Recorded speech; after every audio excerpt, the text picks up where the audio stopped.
This is Comic Uno, and today I'm doing a review for Green Lantern, issue 23.3, Black Hand. I was not able to actually get the 3D cover for this one. I only got 2 3D covers this week. I guess they had shorter amount of 3D covers that were bought this week for comic book stores. But yeah, I only was able to get 2. Still hoping I'll get Joker's Daughter next week if they are getting shortages. I did get 2, and it was still kind of main characters that I got the 3D covers for, so it's still cool. But let's talk about Green Lantern Black Hand. But before I start talking about that issue, just want to give you guys a little update. First is that I have, of course, 4 issues that are exclusives for Comic Uno episode 14, which are Venom issue 41, and Daredevil issue 31, and then 2 Villain Month issues that are also going to have in-depth reviews on Dark Avenger Inc. because we are covering every Villains Month issue that comes out this week throughout all the reviewers on Dark Avenger Inc. And the ones I'm going to be contributing with,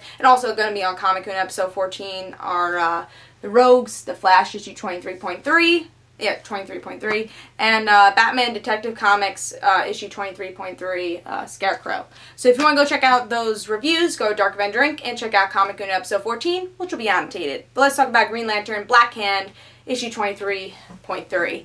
I'm like tired of saying 23.3s. Like, that's all I've been saying with these Villain Month stuff because they're always the same number. But anyways, I was just thinking about that because I just repeated myself like 5 times saying that just now.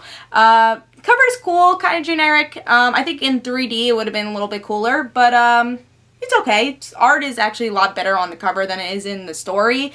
In the story, I felt like it didn't really fit Black Hand. I'll get more towards that as the review goes on. But yeah, the art is pretty Green Lantern-ish type art, so same type style for the cover. But let's see if I like the story. First I want to say, I like Black Hand. He's not one of my favorite villains, but he's like in the middle. I like him. He's a cool Green Lantern villain, which I feel like we don't have a lot of. So Black Hand's definitely a main Green Lantern villain.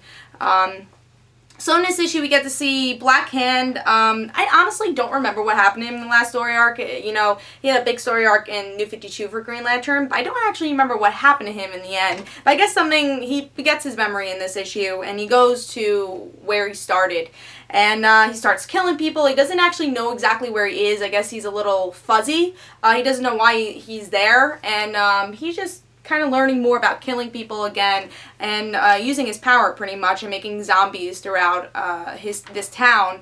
And he remembers exactly what he wanted to do. He goes to Martin Jordan's gravesite, which is Hal Jordan's father, which hopefully I get a picture of that. And he just remembers, oh, this is what I want to do. I want to take his hand and kill Hal Jordan with it. And that's why he revives Hal's father.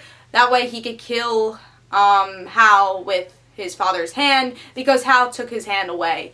And that's pretty much what happens here. I thought it was okay.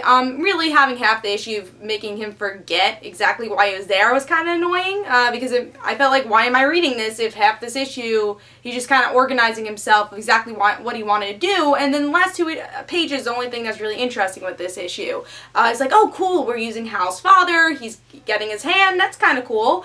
Nothing that blew my mind, but it was kind of cool to get that, but it was like the last 2 pages and everything else was like so fillerish. He was just trying to figure out exactly where he was, and he didn't know. And also a complaint, really, at least if the art was better, I could at least give this a little higher of a grade, but the art really was very dark and didn't really fit the story that much. Of course, it's Black Hand, but it's very type messy, dark art. It wasn't like, I can't even describe it, but it's very, the shadows they're using are very kind of messy for this type art.